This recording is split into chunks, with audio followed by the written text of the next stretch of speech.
anyone reading the judgment could be forgiven for forming the view that slavery never featured in Scotland. Lord Auchinleck, who was the father of James Boswell, described Scotland as a land of liberty.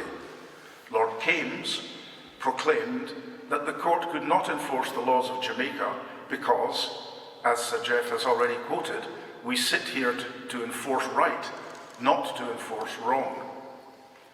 But despite those rhetorical flourishes, to imply that Scotland's hands were clean is, to say the least, inaccurate. British involvement in the transatlantic slave trade began in or about 1555. Scotland didn't get formal access to that trade until the Union in 1707, but slavery had touched Scotland long before that. African people had been brought to Scotland as early as the beginning of the 16th century as a result of the enslavement of these peoples by the Portuguese. It was not until 1775 that an Act of Parliament decreed that any new labourers in these industries, in the salt and coal mines, would be free. But that Act didn't apply to existing workers, and those workers were not emancipated until 1799, 11 years after Knight against Wedderburn.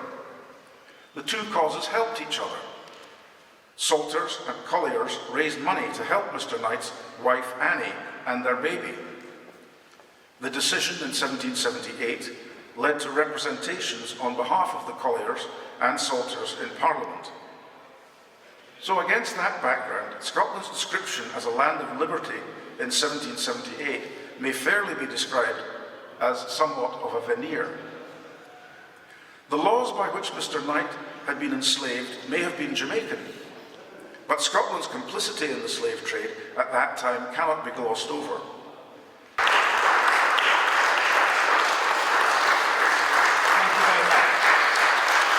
Well, it's like everything, it's the judgment was in 1778 and we're putting up a plaque today. It's like, other statues and buildings, we're putting up plaques today when they're there over 200 years without them. And one may say, well, why? And I think the reason for that is that since the death of Floyd, when the world saw a black man being murdered over 9 minutes, the world just said, that's enough. And I don't think anybody has watched that video twice.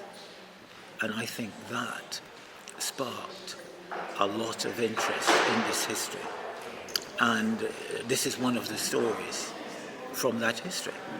And it's a powerful story, just like the Floyd death is a powerful incident in our humanity.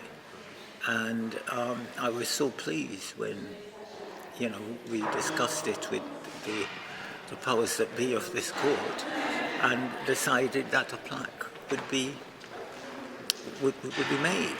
And we discussed the content, and that's the final result of it. If you remove the evidence, you remove the deed. And therefore, I feel that you shouldn't remove things.